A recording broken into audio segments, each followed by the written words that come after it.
Welcome back to கல்வி வளா YouTube channel. So நம்ம channel இப்போ தான் ஃபஸ்ட் டைமாக பார்க்குறீங்க அப்படின்னா கீழே ரெட் கலர் சப்ஸ்கிரைப் பண்ணி கிளிக் பண்ணி சப்ஸ்கிரைப் பண்ணுறேன். அது மட்டும் இல்லாமல் கூட வரக்கூடிய அந்த பெல் சிம்பிளை கிளிக் பண்ணி ஆளுன்னு சொல்லி கொடுத்துருங்க. அப்போ தான் நான் போடக்கூடிய ஒவ்வொரு வீடியோ உங்களுக்கு நோட்டிஃபிகேஷனாக ஷோ ஆகும். ஸோ இந்த ஒரு வீடியோ நீங்கள் பார்க்குறது பார்த்தீங்க அப்படின்னா 10th ஸ்டாண்டர்டுக்கான second revision 2025 maths original question paper தான் இந்த ஒரு வீடியோலேருந்து நீங்கள் பார்த்துட்ருக்கீங்க. So full and full original question paper. So இதில் எந்த விதமான டவுட்டும் வேணாம். ஸோ ஆல்ரெடி நம்ம வந்து 2 கொஷின் பேப்பர்ஸ் அப்லோட் பண்ணியிருந்தோம். ஸோ அதிலே உங்களுக்கு வந்து தெரிஞ்சிருக்கும் நம்ம எந்த அளவுக்கான கொஷின்ஸ் நம்ம வந்து அப்லோட் பண்ணுறோம் அப்படின்ற மாதிரி. ஆல்ரெடி தமிழ் மீடியம் ஸ்டூடெண்ட்ஸுக்கு வந்து அப்லோட் பண்ணியிருந்தோம். இப்போ இங்கிலீஷ் மீடியம் ஸ்டூடெண்ட்டுக்கு கொஞ்சம் லேட்டாக தான் வந்துச்சு. ஸோ அப்லோட் பண்ணுறது கொஞ்சம் லேட்டாக தான் ஆகிடுச்சு. பட்டு so full and full original question paper. So நீங்கள் தாராளமாக வந்து இந்த கொஷின் பேப்பர் நல்லா படிக்கலாம். ஸோ டிஸ்ட்ரிக்ட் வைஸாக கொஷின் பேப்பர்ஸ் சேஞ்ச் ஆகும். அது நான் ஒரு வீடியோவில் நான் மென்ஷன் பண்ணிட்டு இருக்கேன். ஏன்னா நிறைய பேர் வந்து இது வரல எங்களுக்கு அப்படின்ற மாதிரி ஒரு கொஷின் கூட அதுலேருந்து கேட்கல அப்படின்ற மாதிரியும் பார்க்குற கமெண்ட்ஸ் இருக்குது. அது ஏன் அப்படின்னா ஸோ டிஸ்ட்ரிக்ட் வைஸாக கொஷின் பேப்பர் வந்து ஒரே மாதிரி இருக்காது. ஓகேங்களா, அது உங்களுக்கே தெரியும். ஸோ அதனால் நான் டிஸ்ட்ரிக்ட் என்னன்றது மென்ஷன் பண்ணி கேட்குறீங்க. ஸோ இது வேலூர் டிஸ்ட்ரிக்டா இல்லை திருவள்ளூர் டிஸ்ட்ரிக்டா அப்படின்னு சொல்லி ஒரு சில டிஸ்ட்ரிக்ட் நேம் சொல்லிலாம் கேட்குறீங்க.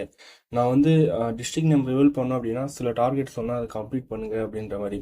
ஸோ நம்மளோட சேனலு நம்ம ஒரு அப்படியே ஒரு 1000 சப்ஸ்கிரைபர் கிட்ட சொல்லிட்டு இருந்தோம். அது கூட இன்னும் வரைக்கும் ரீச் பண்ணலை. ஏன்னா நமக்கு வந்து அந்த அளவுக்கு சப்போர்ட் வந்து நீங்கள் கொடுக்க மாட்டேங்க. சரி எக்ஸாம் எழுதிட்டு பார்ப்போம் அப்படின்ற மாதிரி இருக்கீங்களா, இல்லை நோ ஸ்டாஃப் நம்ம ப்ரீவியஸ் 2 எக்ஸாம் எழுதணுங்க கமெண்ட் செக்ஷனில் பண்ணியிருந்தாங்க. ப்ரோ நீங்கள் சொன்னதே வந்து உங்களுக்கு பாதி கொஷின் வந்துடுச்சு அப்படின்ற மாதிரி நீங்கள் சொன்னீங்க.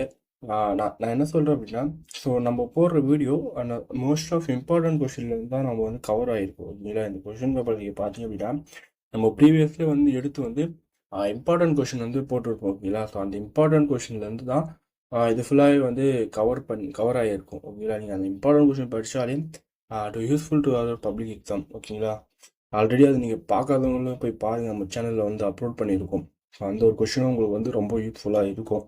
ஸோ இந்த ஒரு கொஷினை நீங்கள் நல்லா வந்து தரவாக வந்து படிச்சுக்கங்க. ஓகேங்களா, இது ரொம்பவே வந்து உங்களுடைய 2025 செகண்ட் டிவிஷனுக்கு ரொம்பவே வந்து இந்த ஒரு கொஷின் பேப்பர் வந்து ரொம்ப யூஸ்ஃபுல்லாக இருக்கும்ன்றது கண்டிப்பாக நான் வந்து சொல்லுவேன். ஏன்னா வந்து கொஷின் பேப்பரில் இன்னொரு மிஸ்டேக் என்ன அப்படின்னா கொஞ்சம் பிளராக இருக்குது அப்படின்ற மாதிரி தெரியுது. நம்ம கொஷின் பேப்பர்ஸ் வந்து கிடைக்கிறதே ரேரு. ஸோ அதையே நம்மளுக்கு எடுத்து போகும்போது அதிலே வந்து உங்களுக்கு வந்து நான் எடுத்து அதை எடிட் பண்ணி போடுறேன். ஓகேங்களா, ஏன்னா வந்து நம்ம அப்படியே போட்டோம் அப்படின்னா இன்னும் எதுவுமே தெரியாது. அதனால் கொஞ்சம் எடிட் பண்ணி போடுறதுனாலாச்சும் ஓரளவுக்கு நீங்கள் வந்து பார்க்க முடியும். நம்ம வீடியோ அப்லோட் பண்ணும்போதே பார்த்தீங்கன்னா ஹை குவாலிட்டியில் தான் அப்லோட் பண்ணுறோம். ஏன்னா ஸ்டூடெண்ட்ஸ் வந்து கரெக்டாக கொஷின் வந்து ஏன்னா வந்து மேக்ஸ் பொறுத்த வரைக்கும் பார்த்தீங்க அப்படின்னா இந்த நம்பர்ஸ் இதெல்லாம் கரெக்டாக தெரியணும். ஸோ அது ஏதாவது தப்பாகிடுச்சு அப்படின்னா அது சப்ஜெக்டும் அதாவது ப்ராப்ளமும் மாறிடும். நீ எக்ஸாமில் போய் எழுதும்போது தப்பாக எழுதுவீங்க. அதனால் நம்ம கொடுக்கும்போது மேக்ஸ் சப்ஜெக்ட்டு கொஞ்சம் கிளியர் கட்டாக தான் நம்ம வந்து கொடுக்குறோம். ஸோ நம்ம சொல்ல வேண்டியது ஒரே ஒரு தான். ஸோ சப்ஸ்கிரைப் பண்ணி லைக் பண்ணுங்கள், ஷேர் பண்ணுங்கள். ஸோ இதோட பிடிஎஃபோட லிங்க் வேணும் அப்படின்னா வாட்ஸ்அப் சேனல் இருக்குது, அஃபிஷியல் சேனல். ஸோ அதை ஜாயின் பண்ணிங்க. அதில் உங்களுக்கு பிடிஎஃபோட லிங்க் எல்லாமே அதில் வந்து கிடச்சிடும். வீடியோவை உங்களோட ஃப்ரெண்ட்ஸ் எல்லாருக்கும் வந்து ஷேர் பண்ணி விடுங்க. மறக்காமல் சப்ஸ்கிரைப் பண்ண வந்துடுறாங்க. தேங்க்ஸ் ஃபார் வாட்சிங். பாய்.